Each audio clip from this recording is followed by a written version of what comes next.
मुळात इथे स्टार्टअप करणारे किंवा स्टार्टअप करण्याची इच्छा असणारी किती आहेत जरा सांगाल का? मगाशी अशोकजींनी विचारलंच तरी सुद्धा पुन्हा आता अनेक धुळेकर वाढलेले दिसतात आहे, त्यामुळे पहिलाच प्रश्न मला तो विचारायचा आहे. किती आहेत जरा हात वर कराल का प्लीज?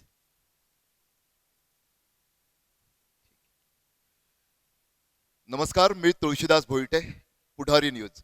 म्हणजे गेले काही महिने सातत्यानं पुढारी न्यूजच्या माध्यमातून मी वेगवेगळ्या कार्यक्रमांमधून तुमच्या समोर येतो. मात्र इथं येताना पहिल्यांदाच हे यासाठी सांगतोय की मला असं वाटतं स्टार्टअप असो किंवा कोणताही व्यवसाय तिथं सर्वात जास्त महत्व असतं ते ब्रँडिंगला.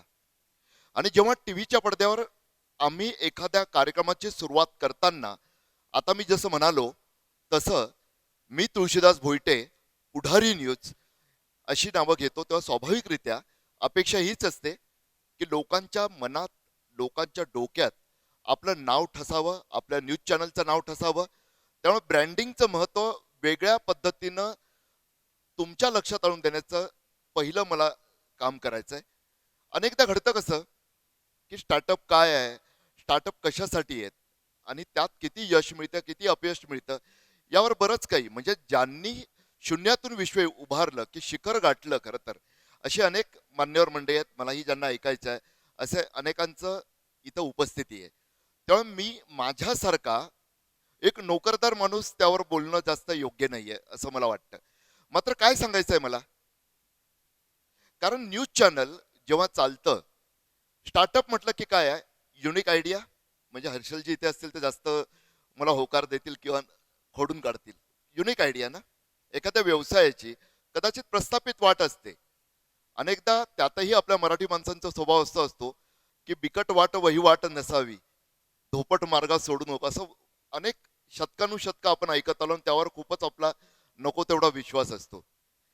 आता मात्र असं झालं की त्या वहिवाटीवर एवढी गर्दी असते की एखादी बिकट वाट जर आपण स्वीकारली, वेगळं काही करण्याचा प्रयत्न केला तर नक्कीच यशाची शक्यता वाढलेली दिसते असं मला तरी वाटतं. न्यूज चॅनलमध्ये काय चालतं? Unique idea. रोज म्हणजे आमची तर स्थिती अशी असते ना की मराठी न्यूज चॅनल असो, हिंदी असो, मी दोन्हीकडे काम केलेलं आहे, डिजिटल मीडियातही काम केलेलं आहे, खूप पूर्वी प्रिंटलाही केलेलं आहे. तिन्ही माध्यमांचा अनुभव घेतल्यानंतर ते तुमच्यासमोर मांडताना आताच आपल्या सूत्रसंचालिका ज्या आहेत त्यांनी सांगितलं की स्वतःचा अनुभव त्यातला संघर्ष मांडतील. तो मांडताना सर्वात आधी मला, तुम्ही न्यूज चॅनलच्या छोट्या टीव्हीवर पाहता, टीव्हीच्या पडद्यावर पाहता, पडदा छोटा असतो पण माझ्यासारखी माणसं सुद्धा तिथं मोठी वाटतात. त्याचं कारण असं आहे की त्याच्याशी जे तुमचं कनेक्ट होतं, त्यातून जो एक जनमानसावर प्रभाव पडतो, त्यातही टीव्हीचा म्हटलं तर फायदा, म्हटलं तर दोष असा आहे की समोर असलेला असणारा प्रेक्षक हा प्रिंट मीडियाच्या बाबतीत किंवा डिजिटल मीडियाच्या बाबतीत, डिजिटल मधल्या टेक्स्ट मीडियाच्या बाबतीत किमान साक्षर तरी असावा लागतो. टीव्हीच्या बाबतीत तेही बंधन नाही आहे ना, शिक्षित असेल किंवा अशिक्षित असेल, प्रभाव तेवढाच पडतो. उलट काही वेळा तर असं दिसतं की शिकलेली माणसं ते पाहताना, आम्ही जे काही सांगतो ते ऐकताना किंवा जे दाखवतो त्यावेळी काहीतरी विचार करतात, परंतु एक मोठा वर्ग जो तेवढा शिकलेला नाहीये किंवा जास्त कदाचित शिकलेलाच नाहीये, त्याच्यावर एक वेगळाच त्याचा दुष्परिणामही होऊ शकतो. आमच्यासारख्यांकडून तो धोकाही होऊ शकतो. त्यामुळे खूप जबाबदारीनं वागावं लागतं. त्यातही काय आहे, टीव्ही आणि प्रिंट या दोन माध्यमांमधला एक मोठा फरक हा आहे की वृत्तपत्र, दैनिक हे वर्षानुवर्ष जे तुम्ही दैनिक वाचत असता, कोणत्या विशिष्ट ब्रँडचं, अगदी माझ्याही ब्रँडचं, म्हणजे समजा मला सांगायचं झालं, पूर्ण ब्रँडिंग करायचं झालं, तर दैनिक पुढारी महाराष्ट्रातून 28 ठिकाणाहून प्रकाशित होतो. तो जे वाचत असतील ते वर्षानुवर्ष तोच वाचतात आहे. ती सवय मोडायला वेळ लागतो, ते बदललं जात नाही. टीव्हीचे म्हणजे एक निष्ठावान आहे तो वाचक.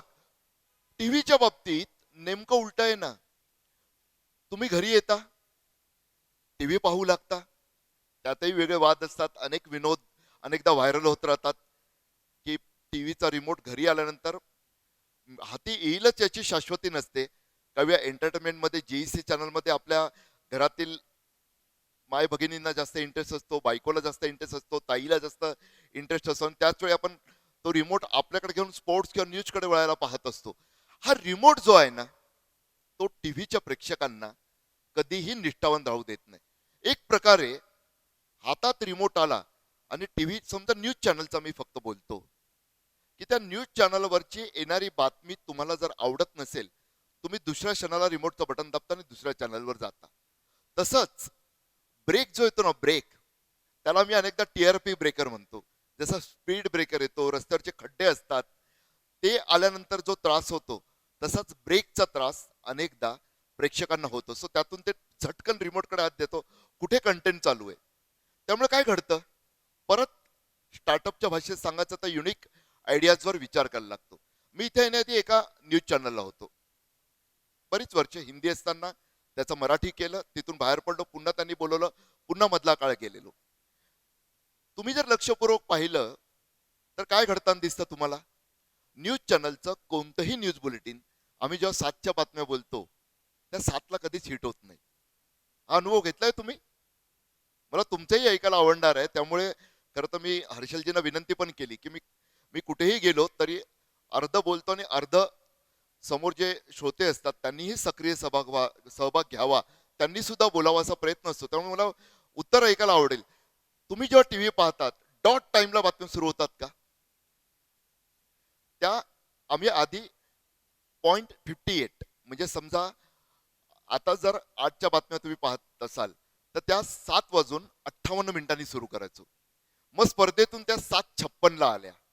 आता जर तुम्ही पाहत असाल तर आम्ही त्या 7:54ला आणलेल्या आहेत. म्हणजे त्या युनिक आयडियाचा शिल्पकार म्हणून मी स्वतःच हे करू इच्छित. कारण TV9 या मराठी न्यूज चॅनलला असताना कुठंतरी स्पर्धकाला कुठं मागे टाकावं, त्या 7:56वर म्हणजे 56वर आणण्याचा एक युनिक विचार केला आणि त्यातून ते साध्य झालं की इतर चॅनल जेव्हा ब्रेकवर असायचे, मगाशी मी म्हणाल तसं स्वाभाविकच घडतं काय की रिमोटकडे हात जातो, बटन दाबता, कुठं काय चाललंय ते शोधू लागता. त्यावेळी स्वाभाविकरित्या इतर त्यावेळेचे नंबर 1 चॅनल जे होते ते ब्रेकवर असताना, जाहिराती दाखवत असताना आमच्या न्यूज चॅनलवर जेव्हा बातम्या दिसायला लागल्या, अँकर येऊन हेडलाईन वाचायला लागल्या, तर स्वाभाविकच प्रेक्षकांचा एक मोठा वर्ग तिथं शिफ्ट झाला. हे स्वाभाविकच घडतं युनिक आयडियाच्या बाबतीत. जसं मगाशी सर सांगत होते की त्यांनी देशी गाईपासून जे प्रोडक्ट तयार केलेत, किती फायदा झाला, की कोरोनाचा संकट काळही त्यांना रोखू शकला नाही, इतकं ते प्रभावी ठरली ती युनिक आयडिया. तर न्यूज चॅनल्समध्ये रोजच, म्हणजे हे तर एक मी मोठं उदाहरण दिलं तुम्हाला की आता पुढारी न्यूजमध्ये सुद्धा आम्ही त्या युनिक आयडियाजवर सातत्यानं विचार करावा लागतो. कारण आम्ही पहिल्या मार्केट प्लेअर सोबत होतो न्यूज इंडस्ट्रीतल्या, त्यानंतर आणखी 3 मार्केट प्लेअर सोबत काम केलं. आणि दरवेळी एक प्रश्न जो मी माझ्या टीमला विचारतो, ती 150 ते 200 मेंबर्सची टीम असते, त्या प्रत्येकाला मी एक प्रश्न विचारतो. मला असं वाटतं स्टार्टअपवाला प्रत्येक जणानं तो प्रश्न आपल्याला विचारलाच पाहिजे.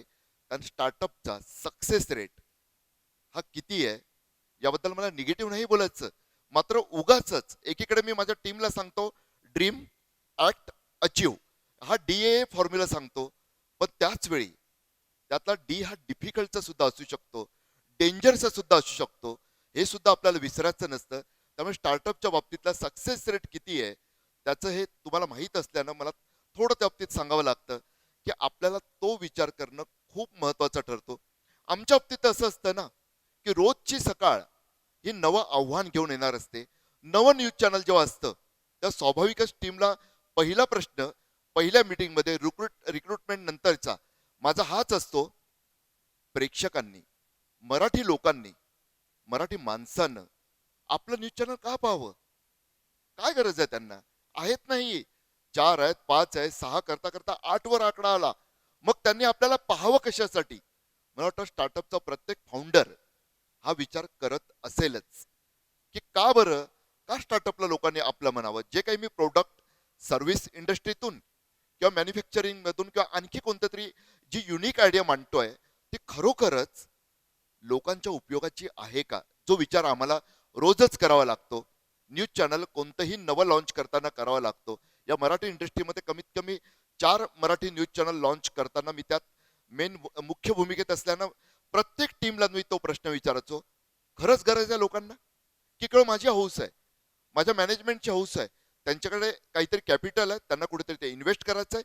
त्यातून आजपर्यंत तुम्ही विश्वास ठेवणार नाही की व्हेंचर कॅपिटलिस्टसाठी अनेक स्टार्टअप तळमत असताना, कारण तो पुन्हा रेट खूपच कमी आहे हे मलाही ठाऊक आहे. कधीही स्टार्टअपचा विचार न केलेल्या व्यक्तीला, स्वतंत्र स्टार्टअपचा, तर तुम्हाला, तर तुम्ही अभ्यास करून पुढे जात असाल, तुम्हाला अधिक चांगल्या पद्धतीनं माहीत आहे की व्हेंचर कॅपिटलिस्ट हे आपल्याला व्हीसी हे खूप असं वाटतं की अरे वा, त्यांना एवढी इन्व्हेस्टमेंट आली. मगाशी अशोक सर जेव्हा सांगत होते तेव्हा मला खूप भारी वाटलं की 100 कोटीचा चेक खूप भारी असतं ना. परंतु एक लक्षात घ्यावं लागतं, ते तेवढं सोपंही नसतं ना.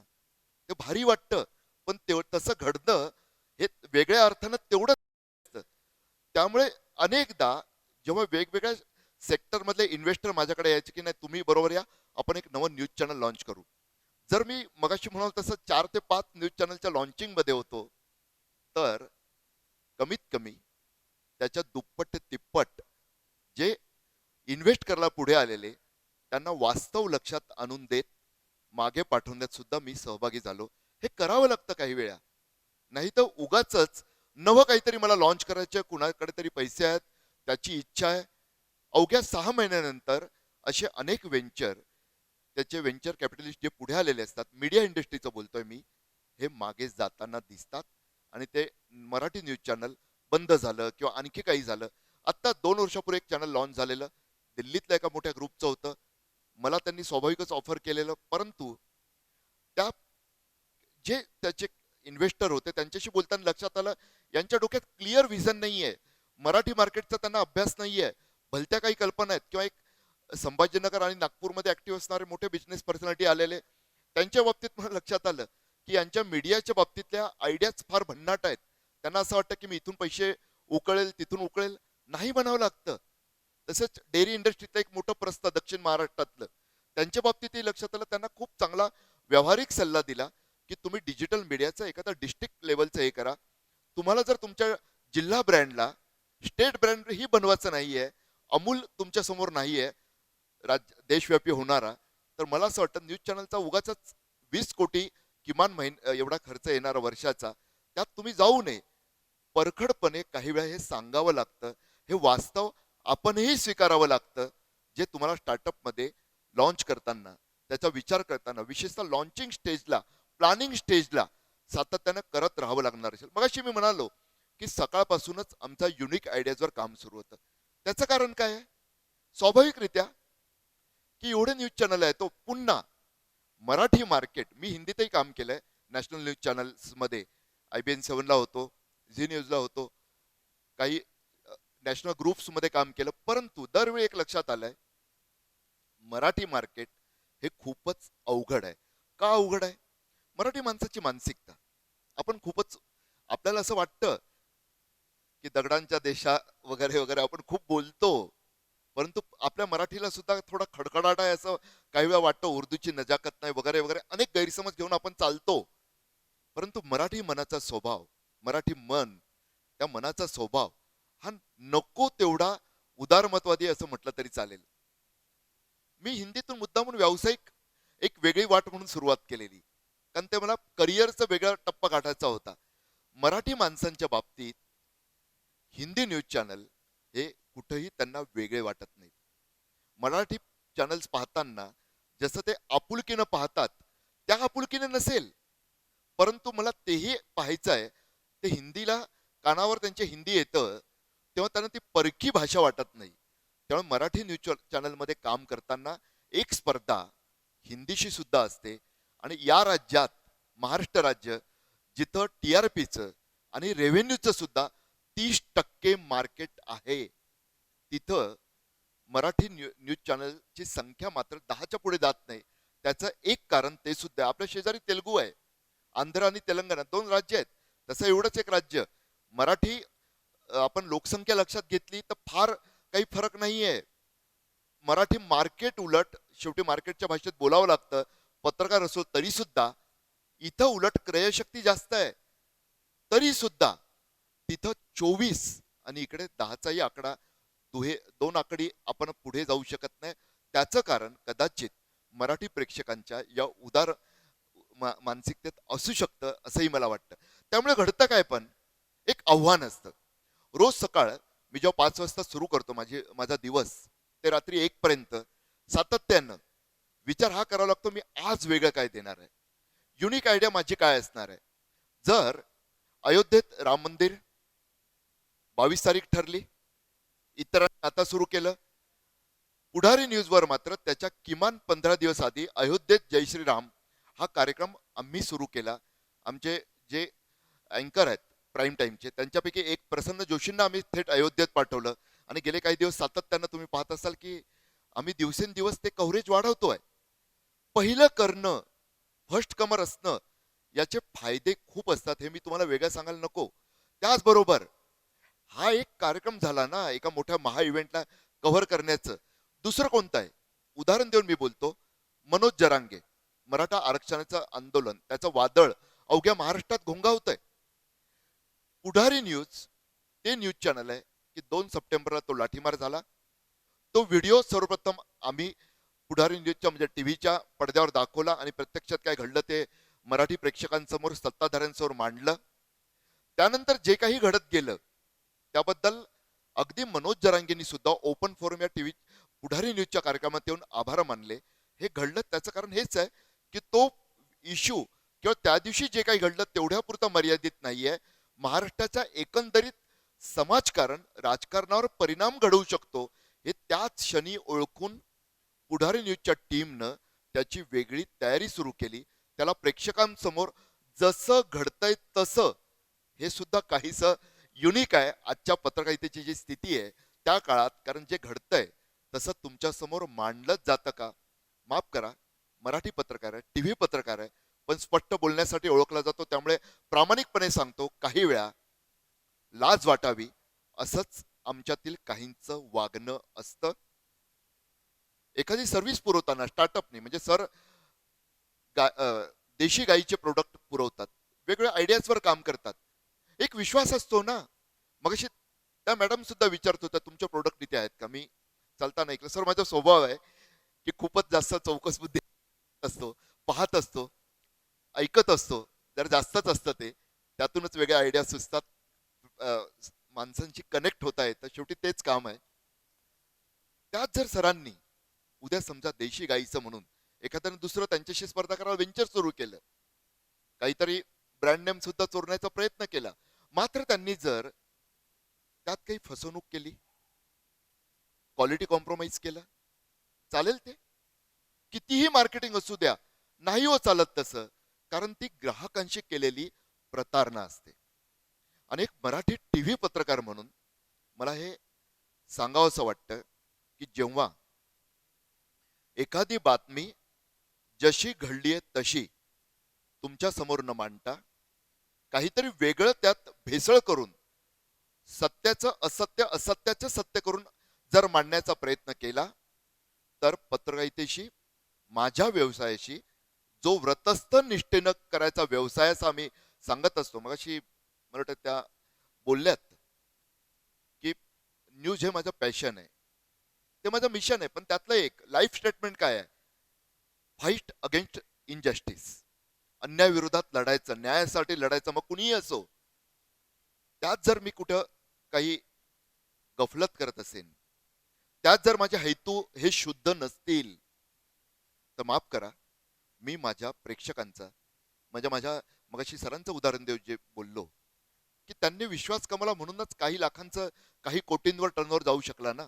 की अशोक सर होते, अफाट आणि अचाट कामगिरी बजावणारा एवढा मोठा माणूस ऐकायला मिळालं. त्यांनी तो विश्वास सार्थ ठरवला. सर्वात मोठं कमिटमेंट की त्यांनी एक वाक्य वापरलं की आमचे कोणतेही प्रोजेक्ट हे आम्ही वेळेतच पूर्ण करतो. नाहीतर ते बोर्ड लावलेलं असतं सरकारी एक नियमाप्रमाणे, खडीचा थर एवढा पाहिजे, डांबर एवढं पाहिजे, वीज तेवढी पाहिजे. हे घडत नाही ना काही वेळा. पुन्हा घडतं कसं, 30 डिसेंबर 2019 ही तारीख 2024 मध्ये सुद्धा मला वाचायला मिळते काही अपूर्ण अशा प्रोजेक्टवर अशोक सरांनी जे वाक्य सांगितलं ते कमिटमेंटचं, ते खूप मोठं ठरतं. ते न्यूज इंडस्ट्रीत सुद्धा आहे, तुमच्या स्टार्टअपच्या बाबतीत सुद्धा आहे. की एखादी ऑर्डर, मग ती सर्व्हिसची असेल किंवा प्रोडक्टची असेल, एखादं सॉफ्टवेअर नवं काहीतरी तुम्ही करून देत असाल, आणखी काही सेवा पुरवत असाल, त्यात सुद्धा ती कमिटमेंट खूप महत्वाची ठरते. पुन्हा एकदा मी माझ्या न्यूज चॅनलच्या क्षेत्रात येतो. घडतं कसं? एखादं विश्लेषण करताना सुद्धा अनेकदा मला माझ्या टीमला जे गेस्ट कोऑर्डिनेटर असतात असाइनमेंट डेस्कचे, त्यांना सांगावं लागतं, हे जे बोलतात ना ते थोडंसं प्रो बीजेपी आहेत. हे जे आहेत ना, हे काँग्रेसची भूमिका मांडतात. हे सुद्धा खरं तर वाईट वाटतं हो, हे बोलताना सुद्धा. कारण विश्लेषक हा विश्लेषक पाहिजे ना. तो कसं काय एखाद्या विशिष्ट अंगानं बोलू शकतो? पण ते घडलंय सध्या. हे पुन्हा एकदा सरळ स्पष्टपणे सांगणं आणि त्यावर कशी मात करतो हे सुद्धा तुमच्यासमोर मांडणं मला वाटतं पत्रकार म्हणून माझं कर्तव्य. कारण प्रेक्षक म्हणून तुम्ही जेव्हा माझ्याकडे पाहता, माझ्या न्यूज चॅनलकडे पाहता, तेव्हा तुमच्या हे लक्षात आलं पाहिजे की काय कसोशीनं प्रयत्न असतो की न्यूजला जर एक प्रोडक्ट मानलं मी, तर त्याच्या क्वालिटी कॉम्प्रोमाइज होऊ नये. माझी जी कमिटमेंट आहे की पुढारी न्यूज आवाज जनतेचा, तर तो जनतेचा खराखुरा आवाज तिकडे गेला पाहिजे. नाही तर होतं कसं, इकडे 100 लोक बसलेत, माझा बूम घेऊन कोणीतरी यायचा, आमचे भूषण आहे तिथे, इथंच कुठेतरी असतील ते, त्यांनी तुमचे बाईट घ्यायचे आणि त्यांना जे आवडतं तेवढ्या पुरतं काटछाट करून मला पाठवायचं. मुंबईतले माझी माझी टीम इनपुट त्या आउटपुटला देते, आउटपुट त्याला सजवतं आणि पडद्यावर दाखवतं, तर दिसत्या धुळ्याचं कौल काय, तर फक्त या विशिष्ट याच्या पुरता. 80% लोक धुळेकर तसं बोललेत.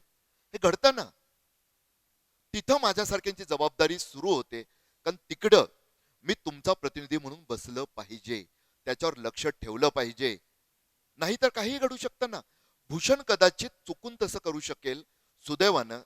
हे खरोखरच मला अभिमानानं सांगावं लागतं की इकडचा आमचा प्रतिनिधी, माझा सहकारी, मगाशीच तो हॉटेलमध्ये भेटला तेव्हा मी त्याला बोललो, अरे एवढं तू संकोचानं वागू नको, एडिटर तो स्ट्रिंजर, हे सर्व पत्रकारच आहेत, माझ्यासारखाच तू पत्रकार आहे. उलट स्थानिक पातळीवर त्यांना जास्त धोका असतो, दबाव असतो, त्यामुळे तिकडे उलट जास्त लक्ष ठेवावं लागतं. परंतु अपवादाने का होईना स्थानिक पत्रकारांकडून तसं होऊ शकतं. ते जर 10% असेल, तर मुंबईच्या न्यूजरूम मध्ये बसलेल्या न्यूज चॅनल मधील ज्येष्ठ पत्रकारांकडून ते 50% होऊ शकेल. तिथं निर्णयाचे अधिकार आहेत आणि जिथं अधिकार असतात तिथं चूक करण्याची किंवा काहीतरी भलतं करण्याची संधी जास्त प्रमाणात असते. त्यामुळे अधिकारक्षम जे आहेत त्यांची विचार क्षमता,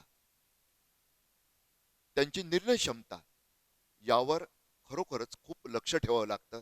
आणि माझ्यासारखे संपादक जर ते करत नसतील तर माफ करा, आम्हाला त्या पदावर बसण्याचा अधिकार आहे असं मला वाटत नाही. चुका होतात ना, तरी सुद्धा चुका होतात. स्टार्टअप मध्ये सुद्धा काही वेळा तुमच्या डिसिजन मेकिंग प्रोसेसमध्ये जर एक मजबूत थॉट प्रोसेसचा त्याला बॅकअप नसेल, त्याच्या बॅकग्राऊंडला एक थॉट प्रोसेस काम करत नसेल, त्या डिसिजन मेकिंग प्रोसेसमध्ये नक्कीच चूक होऊ शकते. त्यासाठी एक कनेक्ट जो तुम्ही वापरता फीडबॅकचा, माझ्या न्यूज चॅनलमध्ये मी काय केलं, लोक सातत्याने बोलायचे हा कंप्लेंट मेकर आहे. जिथं मी काम करतो त्या न्यूज चॅनलमध्ये कंप्लेंट हा शब्द नसतो. ही दहशत नाहीये. कंप्लेंट नाही आहेत का? प्रचलित भाषेत ज्याला कंप्लेंट म्हणतात त्याला फक्त मी फीडबॅक हे नाव दिलेलं आहे. फीडबॅक मी अनेकदा त्यांना दाखवतो, पार्लेजीचे पुडा काढून दाखवतो की 5 रुपयाला येतो. 5 रुपयाला त्याची काही किंमत आपण मानत नाही आता. मात्र छोट्या अक्षरातलं जर आपण वाचलं तर फीडबॅकसाठी नंबर दिलेला असतो. एक कॉल सेंटरची यंत्रणा काम करत असते, त्याच्यावर ईमेल आय डी दिलेला असतो, एक वेगळी यंत्रणा काम करत असते, त्याच्यावर इतर काही सोशल मीडियाचे डिटेल्स दिलेले असतात. एक रिस्क झोन आपोआप सोशल मीडिया म्हटलं की तयार होतो. बरोबर ना सर? म्हणजे चांगले असतात तसे वाईटही असतात ना.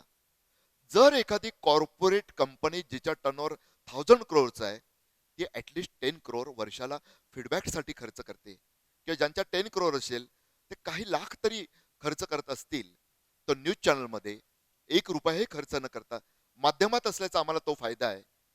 जर फीडबॅक बाहेरून येत असतील, आमचे नंबर असतात सगळ्यांकडे, सोशल मीडियावर आमचे अकाउंट असतात. त्याचबरोबर आमच्या न्यूज चॅनलमध्ये मगाशी म्हटलं तसं 150 ते 200 जे सहकारी काम करतात, ज्यांचे वय 21 ते अगदी 55-60 पर्यंत असू शकतं, त्यांच्याकडून जो फीडबॅक येतो, काही वेळा घडतं कसं, मगाशी मी जो दहशत शब्द वापरला तो त्यासाठी वापरला. मीडिया खूप उदारमतवादाचा आव आणला जातो. सांगितलं जातं की कसा दबाव येतो, पण तरी सुद्धा आम्ही उदारमतवादी आहोत, आम्ही प्रत्येकाला मांडू देतो, आम्हाला ते अभिव्यक्ती स्वातंत्र्य पाहिजे. पण का कोणास ठाऊक 33 वर्षाच्या अनुभवानंतर मी तुम्हाला हे ठामपणे सांगतो, तसं नसतं. जे स्वातंत्र्य माझ्यासारख्या संपादकांना पाहिजे असतं, पत्रकारांना पाहिजे असतं, ते आमच्या टीमला आमच्यापैकी किती लोक देतात हा एक वेगळा प्रश्न असतो. हे सांगितलंय ना तेच करायचं, ही हडेलप्पी चालते हो. ती ती नुकसान करते. मग कसं कळणार आहे की माझ्या मताव्यतिरिक्त इतर सुद्धा मत आहे? तुमचं मत वेगळं असू शकतं ना, धुळेकर म्हणून एक विशिष्ट नेता तुम्हाला नसेल आवडत. धुळ्यामध्ये एखादा उपक्रम येणार असेल, एखादा प्रकल्प येणार असेल, तुम्हाला वाटत असेल तो बाधक आहे, नसावा, त्यापेक्षा या प्रकल्पावर काम करावं. आता जसं केंद्र सरकारनं नवा नवा अभ्यासक्रम आणला, वाटू शकतं ना काहींना की नाही ते आमचं 10-2-3 वाला चांगलं होतं, हे नको आम्हाला 10-4 वालं, वाटू शकतं. जसं एक उदाहरण देतो तुम्हाला मी, या उदारमतवादी आणि याच्या बाबतीत का आवश्यक असतं आणि स्टार्टअपने पण तो विचार ओपन माइंडचा का करावा, त्यासाठी. माझी वेळ जर संपत आली तर कृपया मला लक्षात आणून द्या प्लीज, 5 मिनिटं हो. कारण टीव्हीचा माणूस आहे, मीच जर वेळ नाही पाडला तर कसं चालेल. त्यामुळे एक मुद्दा कुठे येतो पहा.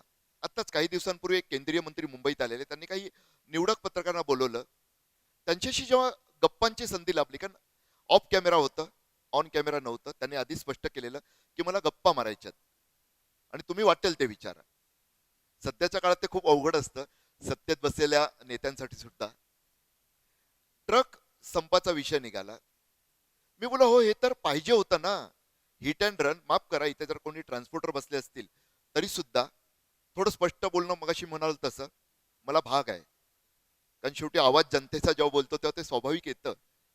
ट्रक आणि टँकर किंवा हेवी व्हेकल्सवर जर हिट अँड रन केस झाली तर 10 लाख दंड आणि सॉरी, मला वाटतं 10 लाखच ना, 10 लाखाचा दंड आणि सक्त मजुरीची शिक्षा वगैरे असे नवे काही प्रोव्हिजन्स नव्या कायद्यात आलेले आहेत.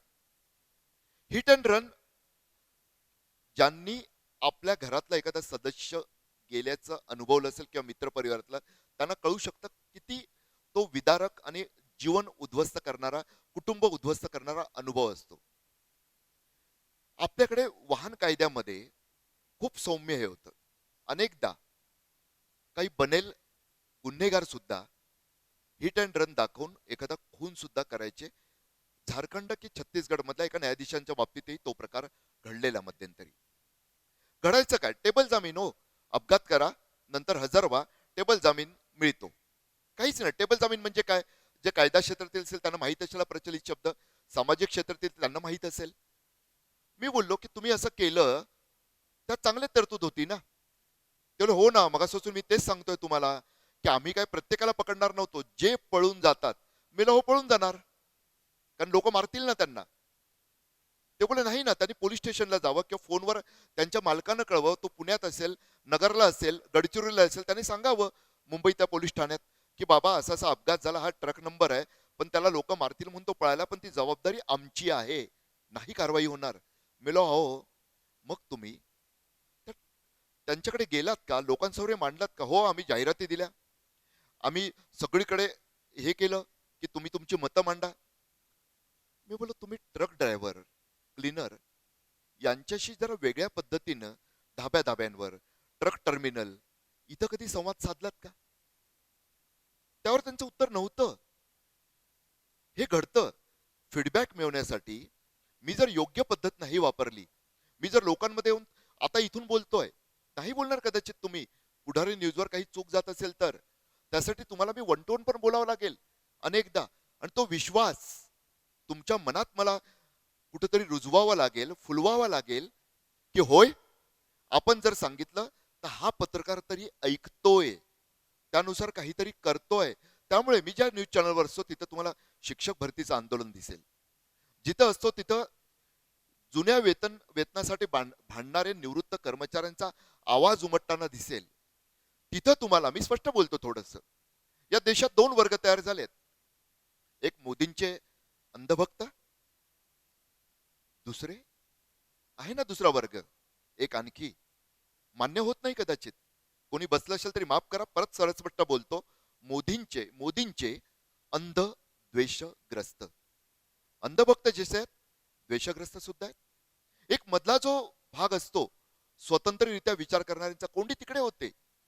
मात्र अशा पद्धतीच्या सर्व लोकांमध्ये वावरून जे खरं आहे ते लोकांसमोर मांडणं हेच तर पत्रकारांचं कर्तव्य असतं. आणि तेच व्यावसायिक स्किल मला असं वाटतं स्टार्टअपच्या बाबतीत सुद्धा, सर मी चुकत नसेल तर मी योग्य ते सांगतो असं मला वाटतं, की तुमच्या प्रोडक्ट विषयी तुम्हाला योग्य रिव्ह्यू तेव्हाच येऊ शकतो. विकत घेतलेला, डिजिटली विकत घेतला रिव्ह्यू माफ करा तुमची दिशाभूल करेल. ग्राहकांची काही काळ करतो, मात्र तुमची पूर्ण तुमचा स्टेक जिथं पणाला लागलेला आहे, स्टेक हे फक्त पैशाचं नसतं ना हो, तुमच्या प्रतिमेचं असतं, तुमच्या ज्ञानाचं असतं, तुमच्या अनुभवाचं असतं, ते पणाला लावलंय ना. त्यामुळे तो फीडबॅक योग्यच आला पाहिजे, याच्याकडे आपण आपण काळजी घेतलीच पाहिजे. या बाबतीत शेवटचं एक सांगून फक्त मी संपवतो. पत्रकारितेच्या बाबतीत मी माझ्या टीमला, ज्युनियर नवे सहकारी येतात, जुने जे काही अनुभवी सोबत येतात, त्यांना एक सांगत असतो, पत्रकारिता काय आहे. पत्रकारितेमध्ये जर माझ्यासारख्यांचा समज हा झाला मी जे बोलतोय तेच सत्य आहे, तर माफ करा मी माझ्याशी सुद्धा प्रतारणा करतोय. पत्रकारिता म्हणजे जे मला माहित आहे तेच फक्त सत्य नाही आहे, तेच फक्त वास्तव नाही आहे, त्याच्या पलीकडेही सत्य असू शकतं, वास्तव असू शकतं. याचा शोध घेण्याचा प्रयत्न म्हणजे पत्रकारिता आहे असं मला वाटतं. आणि या प्रयत्नात तुमच्यासारख्यांची सुद्धा साथ पाहिजे. त्यामुळे हर्षल सारख्या काही तरुण मित्रांना मी नेहमी एक म्हणजे मला वाटतं 5 वर्षापूर्वी मी त्यांच्या संपर्कात आलो. त्यांचं ई शाळेचा एक उपक्रम मला कळला आणि धुळ्यासारख्या ठिकाणी करतो, मला खूप भारी वाटलं. मी मराठीला वाटते तुम्ही आलेला हर्षल. तिथून जो प्रवास सुरू झाला ओळखीचा, त्यातून पुढचे त्यांचे असे भन्नाट उपक्रम दिसत आले. धुळ्यासारख्या ठिकाणी स्टार्टअपसाठी तरुणाईला उद्युक्त करणं, प्रेरित करणं आणि इथूनच त्यांना बीज भांडवल मिळवून देणं, सीड कॅपिटल भन्नाट आहे. त्यांच्या प्रयत्नांना मी शुभेच्छा देतो आणि पुढारी न्यूजच्या वतीनं अशा प्रत्येक उपक्रमाला, अशा प्रत्येक तरुणाईच्या सळसळण्याला साथ देण्याचा प्रयत्न मी नक्की करेन. हा शब्द देऊन मी थांबतो. धन्यवाद. तुम्ही काहीही विचारू शकता. तुम्ही कृपया उगाच असं म्हणू नका की तुम्ही धुळेकर आहात, मी मुंबईहून आलोय, मुंबईकर आहे, आलेल्या पाहुण्याला उगाच दुखवायचं कशाला. मुळीच तसं करू नका. कारण जसं मला विचारण्याचा अधिकार आहे तसा प्रेक्षक म्हणून आम्हाला तुम्ही चालवताय हो, आमचं खरं भांडवल तुम्ही आहात. त्यामुळे बिंदास बेधडक विचारा, मी त्याचं उत्तर देण्याची जबाबदारी घेतलेली असं म्हणा. जिथं त्या पदावरचं नाही म्हणून मी सांगेन, पण ते उत्तर नक्की देईन. नमस्कार सर, मी एक पत्रकारितेची विद्यार्थिनी आहे. पत्रकारितेत येताना मला असा अनुभव आला की बरेचसे जे विद्यार्थी ॲडमिशन घेतात ते मीडियाला जे ग्लॅमर आहे त्याच्याकडे बघून घेतात आणि नंतर जेव्हा प्रत्यक्ष शिकायला सुरुवात करतात, प्रत्यक्ष काम करायला सुरुवात करतात, तेव्हा लक्षात येतं की हे तितकं सोपं नाही आहे किंवा तितकं सहज नाही आहे करिअर सेट करायला म्हणून. आणि मग गोची सुरू होते की धुळ्यासारख्या ग्रामीण भागातून तर फारच कठीण जातं ते स्टेबल होणं. मग ते प्रिंटमध्ये काम करायचं, इलेक्ट्रॉनिकमध्ये काम करायचं, सोशल मीडियात काम करायचं, इथूनच थोडीशी गोची सुरू होते. त्याच्यानंतर मग करिअरच्या संधी वगैरे असतील किंवा स्वतःचं अगदी सुरू करायचं म्हटलं तरी पण फायनान्शियल असं बऱ्याचशा ज्या अडचणी असतात त्या विद्यार्थ्यांना येतात. मग अशा वेळेस विद्यार्थ्यांनी नेमकं कुठून थोडंसं सुरुवात नेमकी कशी केली पाहिजे याच्याबद्दल तुम्ही काय? तुमच्या संपर्कात असं कोणी असेल, एक मृगजळासारखं पण होतं काही वेळा, परत तिथं स्टार्टअप सारखं मी बोलेन की या करिअरमध्ये येताना पत्रकारितेच्या खूप चांगलं आहे, भन्नाट आहे, मी तर एन्जॉय करतो. परंतु तू म्हणते तसंच आहे की हा छोटा पडदा, विशेषतः मी जिथेही जातो, मला कॉलेजमध्ये विद्यार्थ्यांची जिथे जिथं संवादाची किंवा गप्पा मारण्याची संधी मिळते, एखाद्या कार्यक्रमाला गेल्यानंतर मी आवर्जून सांगतो की मला त्यांच्याशी बोलायचं आहे विद्यार्थ्यांशी. लक्षात हेच येतं ज्या आपल्या तरुण मैत्रिणीने सांगितलं. घडतं कसं की टीव्हीच्या पडद्यावर अँकर्स जे दिसतात त्यांना असं वाटतं की टीव्हीच्या पडद्यावर जे दिसतात तीच टीव्ही पत्रकारिता आहे. तसं नसतं. मगाशी मी उल्लेख केला 150 ते 200. आत्ताचा म्हणजे HR बरोबर माझी जी गेल्या आठवड्यात मीटिंग झाली त्यातला जो आकडा होता तो पुढारी न्यूजच्या आमच्या पेरोलवर 193 पर्यंत तो आकडा पोहोचलेला आहे. मोठा आकडा आहे. या 193 पैकी तुम्हाला अँकर म्हणून दिसणारे 10 असतात, म्हणजे किती, जवळपास 5%. हे आधी लक्षात घ्यायचं. त्या 5% लोकांसाठी बाकीचे 180 लोक काम, 180 ते 190 लोक काम करत असतात. 95%. टीव्ही पत्रकारिता दुसरा वर्ग कोणता दिसतो? रिपोर्टर्सचा. त्यात काही सॅलरीवर असतात, तो वर्ग. दुसरा स्टिंजर, जे जिल्हा जिल्ह्यात काम करतात, त्यांना मानधन तत्वावर ते असतात. होतंय कसं की पत्रकारितेत नव्याने येणाऱ्या 100 पैकी 80 तरुणांच्या डोक्यात फक्त आणि फक्त अँकरिंग असतं. बरोबर आहे? बरोबर आहे ना? तसंच आहे. माझ्यासारखे पत्रकार जातात, एक ग्लॅमरस चित्र उभं करतात. मी ते नाही करत. मला पुन्हा तिथं नाही बोलवलं तरी चालेल. मी वास्तव मांडतो जे आता मांडलं. हे असं आहे. पण एवढं वाईट आहे का? हे वाईट आहे का खरोखर? अँकर्सला जास्त पैसे मिळतात का? त्यांनाच दिसण्याची संधी असते का? तसंही नाहीये. एक मोठी संधी पत्रकारितेतून काय येते की धुळ्याच्या साक्रीमधला एखादा तरुण मुंबईत येतो आणि मुंबईत आल्यानंतर तो एका टीव्ही चॅनलसाठी काम करायला लागतो. तिथं माझ्यासारखा संपादक असेल तर डेस्कवर, म्हणजे जे ऑफ असतात, ऑफ कॅमेरा कामं असतात, तिकडच्या मुलांना सुद्धा सांगतो की तुम्ही 1 तास आणखी काम करा, तुम्हाला मी कॅमेरामन देण्याची व्यवस्था करतो. किंवा आता मोबाईलच्या जमान्यात तर गरजच नाही ना. आता मोजो काळ आहे. म्हणजे मी तर आमच्या मॅनेजमेंटला सांगितलंय की 6 महिन्यानंतर मला 50% काम हे मोबाईलवर करून घ्यायचंय. कारण मी तो पत्रकार आहे ज्यानं मराठी इंडस्ट्रीत मोबाईलचा वापर आधी सुरू केला, ज्यावर टीकाही झाली, पण केला. तुमच्यात जर चिकाटी असेल, 3 शब्द राजा महत्वाचे आहेत पत्रकारितेत, कोणत्याही क्षेत्रात, स्टार्टअपमध्ये सुद्धा तोच सिद्धांत असेल. मी 3 प ला महत्व देतो. पहिलं, 100% तुमची प्रामाणिकपणा पाहिजे. पहिला प्रामाणिकपणा महत्वाचा आहे. याचा अर्थ असा नाहीये की आंधळ वागायला सांगतोय का मी, आंधळा आदर्शवाद सांगतोय का. विकलं जायचं नसतं. तुम्हाला दिवाळीला कोणी भेट पाठवली, मी असं नाही सांगत की खिडकीतून बाहेर फेका, मुळीच नाही. पण त्या भेटीखाली दबू नका. की त्याची भेट येते, त्याच्याशी थेट व्यवहार असं नसावं. तो प्रामाणिकपणा आंधळा नाही शिकवत मी. पण प्रामाणिकपणा, ज्याची चाय त्याला न्याय नाही. बातमी बातमी आहे, तिच्यावर प्रेम केलं पाहिजे, तो प्रामाणिकपणा. परत माझा व्यवसाय, मी फक्त ग्लॅमरसाठी जरी आलो असेल कदाचित, तरी सुद्धा तो करताना मला 100% द्यायचंय.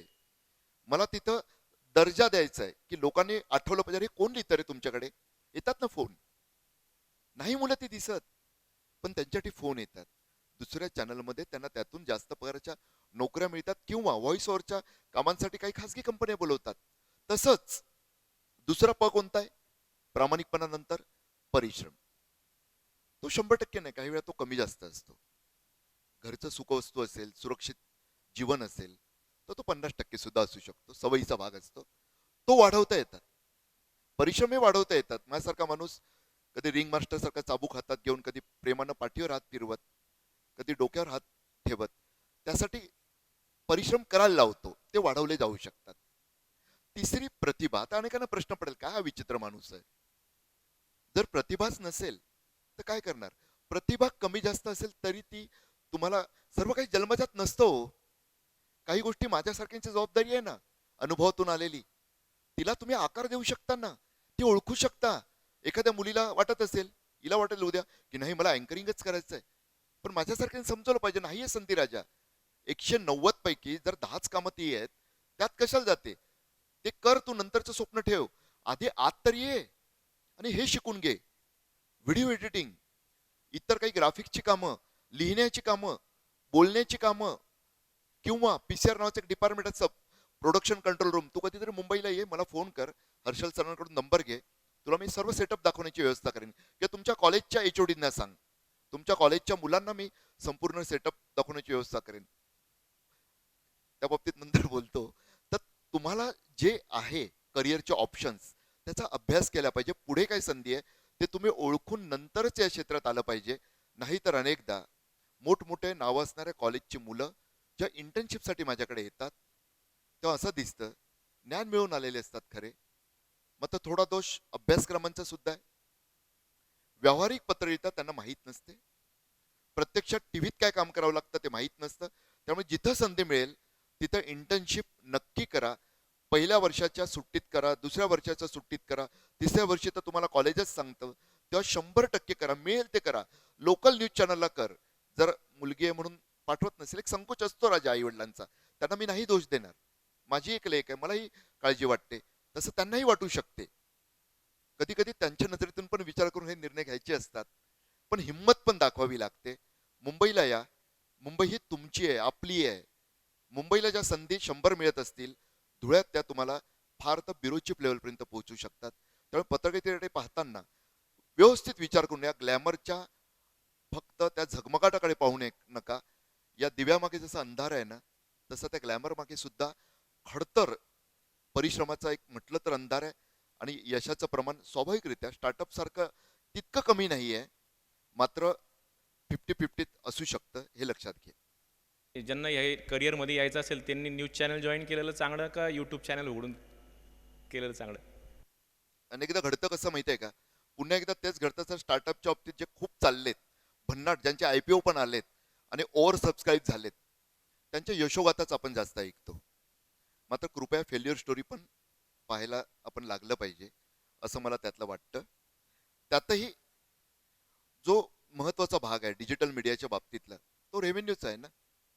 आजही अपवाद वगळता डिजिटल मीडियाचा खर्च आणि डिजिटल मीडियाचं रेव्हेन्यू गुगल किंवा फेसबुक यांच्यासाठी चीनचं मार्केट मोठं होतं, तिकडे बंद झालेलं आहे, त्यांना तिथं काही नाही आहे. भारत हे त्यांच्यासाठी मोठं मार्केट आहे. गेल्या काही वर्षात जे फेसबुक पेज चालवत असेल त्यांना अनुभव असेल, किंवा यूट्यूब चॅनल चालवत असेल त्यांना अनुभव असेल, सातत्यानं एक आग्रह होतो की तुम्ही तुमचं गुगलवर मार्केटिंग करा किंवा FB मार्केटिंग करा. याचा सातत्यानं आग्रह होतो. एक बजेट मागितलं तर, कारण त्यांचं स्वाभाविक ते आहे. तसंच उत्पन्न आणि खर्च याचंही प्रमाण. त्यामुळे तुम्ही डिजिटल मीडियाचा विचार करताना आधी खर्च हा उत्पन्न किती मिळणार आहे त्याचा विचार करून करा. उगाच खूप जास्त इन्व्हेस्टमेंट करायची, हायफाय स्टुडिओ उभारायचा, असं करू नका, अशी माझी कळकळीची विनंती आहे. तसंच काय चालू शकतं, स्थानिक पातळीवर काहीही केलेलं लवकर अपील मिळतं. हेच तुम्ही जर महाराष्ट्र पातळीवर केलं तर लवकर तुम्हाला रिस्पॉन्स मिळेल असं नाहीये. डिजिटल मीडियाचा सुद्धा अभ्यास करा. गुगलचे वेगवेगळे जे नॉर्म्स आहेत ते सातत्यानं बदलत राहतात, त्याच्यावर तुम्हाला लक्ष ठेवावंच लागेल. हे इतकं सोपं नसतं की मी त्यात काही हिडन टाकलं मग मी सर्चमध्ये आलो, गुगल क्रॉलिंगमध्ये मला लगेच हायेस्ट रँकिंग मिळणार आहे, तसं नसतं. तसं सपोर्ट एवढ्या इझिली मिळणं कमी झालेलं आहे. आता ते मोठ्या ब्रँडला पटकन सपोर्ट करतात, नव्या व्हेंचर्सला त्या पद्धतीनं सपोर्ट करतीलच असं नाही. तिथं काय कामाला येतं, तिथं पुन्हा स्टार्टअपचा मुद्दा येतो. युनिक आयडियाज तुम्ही किती करता. एक रिस्पॉन्स रेट हा शब्द मी टीव्हीच्या क्षेत्रात सातत्यानं आमच्या टीमला सांगतो. तुमचा रिस्पॉन्स रेट काय, एखादं काही घडलंय जर न्यूजच्या बाबतीत असेल तर ते पटकन आलं पाहिजे. तुम्ही जर एखाद्या वेगळ्या स्पेसिफिक विषयाचं चॅनल चालवत असाल तर कृपया कॉपी कंटेंट करू नका. स्वतःचा युनिक कंटेंट द्या, त्याला जास्त रिस्पॉन्स मिळेल. आत्ताच मगाशी मॅडम इथे बसलेल्या आहेत, त्यांच्या रिसेप्शनला बसलेल्या, हॉटेलच्या रिसेप्शनला बसलेली व्यक्ती माझ्या त्या यांना सांगत होती की त्या मॅडम आल्यात ना, त्यांचं मी यूट्यूब चॅनल पाहतो आणि त्यातून मी आज गाजरचा हलवा बनवलेला. हे जे वेगळं पण असतं ना, की लोकांना उपयोगी पण आहे का आपला कंटेंट, जे मी माझ्या टीमला सांगतो की लोकांना गरज आहे का आपल्या न्यूज चॅनलची नव्या, तो विचार नक्कीच डिजिटल मीडियात ज्यांना प्रवेश करायचा त्यांनी केलं पाहिजे. तुम्ही एक मिक्स कॉम्बिनेशन नक्कीच करू शकता. डिजिटल मीडिया अनुभव म्हणून चालवत राहा, कुठेतरी मेनस्ट्रीम मधून तो अनुभव जास्त वाढवत न्या, तिथून तुम्हाला उत्पन्न पण मिळेल. इथं दुसऱ्या कुठच्या तरी यांनी ते काम चालवा. उगाच थेट मोठी उडी घेऊ नका डिजिटल मीडियातल्या इन्व्हेस्टमेंटची. अभ्यासपूर्वक उतरा, तरच तुमचं यशाकडे तुम्ही जास्त जाऊ शकाल. नाहीतर अनेकदा आंधेपणानं केलेला प्रयत्न हा खूप धोकादायक ठरू शकतो. परत एकदा तेच झालेलं आहे की मी तुम्हाला ड्रीमचा डी हा डिफिकल्टचा सुद्धा आहे, डेंजरचा सुद्धा आहे, हे लक्षात आणून देण्याचं कर्तव्य पार पडलंय. कोणी वाईट होऊन घेऊ नका, कोणी उगाच हिरमुसलं पण होऊ नका. धन्यवाद.